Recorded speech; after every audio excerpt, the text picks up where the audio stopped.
I know the question everyone's gonna have tuning into this review, and yeah, I think Carol fed her husband to the tigers, or did she put his body in the septic tank? Who even knows anymore? Hello friends, and welcome to my channel. My name is EJ Marino, and oh boy, we're diving into Tiger King. After everyone talking about it all week, I decided to finally give it a chance. I'm glad I did because I binged it in one day, and what a wild adventure. Something I want to talk about real quick before we get into the real review is I think this documentary lost the soul, lost the real message throughout all the madness. I loved seeing all these wacky characters, but I didn't really learn about the damage they did to the animals. All these wacky people have really seriously hurt animals throughout the way. So for me to feel better about reviewing this and watching this actually just in general, I am leaving some links down in the description below of animal organizations that I think are not run by crazy people, which I believe in. So I want you guys to check those out. If you can donate, pass them along, do something so this whole Tiger King madness is still about the animals, still about these big kitties that we should be protecting. But enough of all of this intro, let's dive in to Tiger King. Just my first album. What an utterly wild documentary adventure. I really enjoyed this whole experience. These were 7 jam-packed episodes that had so many crazy moments. There would be times I would have to pause it and just go, no way, they're going that way? I never thought they would do that. That's what I really enjoyed. This was an adventure. This was more dramatic, hectic, and plot-filled than most movies I have seen in 2020. It is insane what this dealt with, what all this had to say. I didn't think I would enjoy it. After hearing everyone talk about it, I was just like, what is this? I saw the memes pop up. I just had no idea what to expect. Even after watching it, I still have no idea what to expect. This documentary was filled with some of the strangest people, some of the weirdest stories, and at the heart of it, just this weird story, this weird mess of all these different people being so hateful, so hurtful to not only the people around them, but the animals that they were supposedly caring about.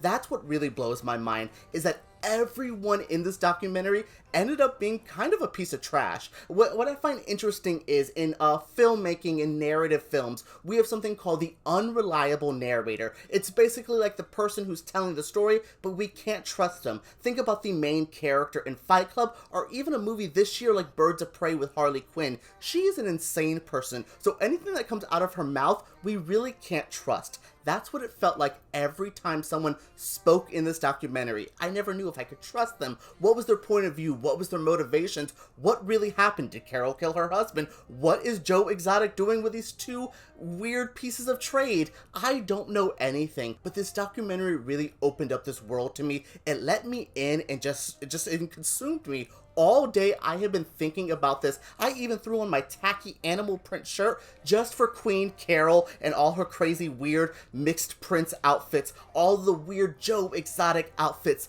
This was so entertaining, but there's a really real dangerous story at the center of it. As much as I laughed and said, oh my god, I was legitimately disgusted and shocked at the things people would do, the extents people would go to really do some things to bring another down. Not even just Joe allegedly trying to hire someone to kill Miss Carol down in Florida. We will talk about Carol and Florida, but overall, just the stuff that they would do to one-up each other, mailing people snakes, lighting things on fire, the documentaries, Joe running for office, everything in this was weird, disgusting, and gross that I almost wanted to shower after watching it just to wash all these people and get them out of my life. I can't even tell you when filming of this documentary started because it felt like they were there before everything even went crazy. They've been basically following this guy named Joe Exotic around. He runs a big cat farm in like Oklahoma. That's where I was just like, okay, I thought this was Florida based. Then we cut to the big cat rescue in Florida. I live in Florida. in Tampa. I live in Tampa. Like, I'm gonna put it up here. It is only 18 minutes from my house. This felt like a weird personal thing. I don't know Miss Carol, but I did work at a zoo in Tampa, and we heard a lot about her. She is a wackadoo, fun, crazy character in the Tampa Bay area. I'm not saying she did anything. I'm not trying to get in trouble by her. She seems like she could claw my eyes out, but overall we've heard about this character. So going to her, going to Joe, going to this guy named Doc in Carolinas, I was just like, what are we doing? We're meeting so many characters, and at the center of it, all of them are fighting over their big cats, what to do with their big cats. Some of you shouldn't be like petting them, some of them should be in like bigger spaces. It's a lot of petty he said she said drama over cats, over these giant tigers and lions and ligers and bears. Oh my goodness, I cannot believe the twisted weave, like the twisted webs this all weaved. We had Joe marrying two men, two straight men who he basically got addicted to meth to keep them around. Girl. Let's talk about Joe's men's real quick. I felt attacked because me and Joe have the same taste in men. I mean, if you add in all their teeth back, like, to their bodies, I am there. I am on board. Those are trade. That is alligator trade. Oh my goodness, I was there for it. But his journey with his men, the weird cult they had, the weird cult Doc has, the weird cult of personality that Carol has down in Tampa, it is amazing to see. Jump around to all these stories. I liked each episode basically had a theme as well. What was it? Episode 1 was like the intro. Episode 2, we saw all the weird cults. Episode 3, I dubbed that Carol's episode. We found out about her husband, the family her husband had, his alleged affairs, where is his body, where is the body. Then we had episode 4, which was Joe's early legal battles, I would say the copyright stuff, then his reality show. Episode 5 is when Jeff Lowe gets up into this piece, steals the zoo, and then Joe runs for president, governor. We see some of his menses. Oh my god. Episode 6 is when I think the insanity just boils over. We had people losing their lives. Earlier in the series, I think in episode 2 or 1, we saw someone lose an arm. It is insane the damage that is done. And then by episode 7, it is the finale, wrapping it all up. And then we finally get to like, well, the animals, well this.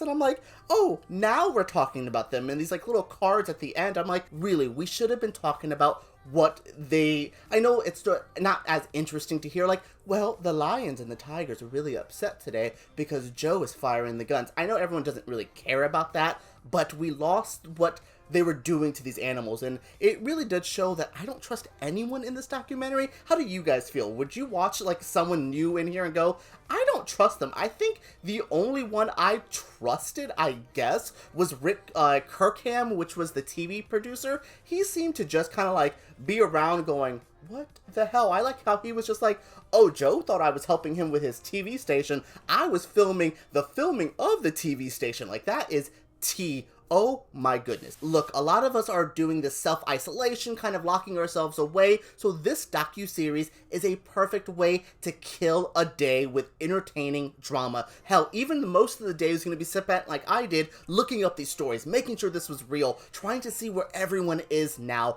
I thought this was such an entertaining thing and really consumed my day. I'm just blown away that Tiger King was everything I can think about or talk about all day to day. So I would highly recommend you guys watch this, especially that no one really has a lot to do right now. So check this out if you can. It's on Netflix. It is well worth the viewing.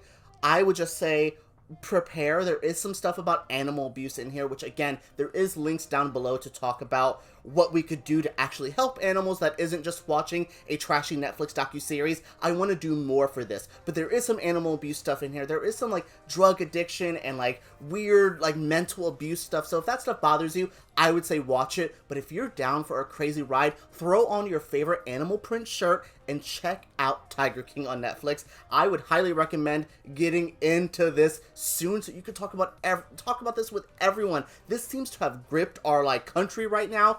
Everyone is talking about it. Check it out. Oh my goodness. That is it for my review of Tiger King. Now, excuse me while I go bleach my hair, get a mullet, raise some tiger cubs, marry 2 men, live that Joe Exotic life. Goodness, I can't believe all of this was as crazy as it was. Thank you guys so much for tuning into my review. If you're not subscribed to my channel, make sure you guys are subscribed because I make videos like this every single week. Leave me a comment down below. We have to to talk about all of this. I want to know your feelings. If you've seen this, if you haven't seen this, what are you waiting for? Watch it now. Oh, also, if you did enjoy this video, make sure you guys give me a thumbs up because YouTube takes those way too seriously. All right, everyone, we have talked about Tiger King. Now let's talk about it together down below.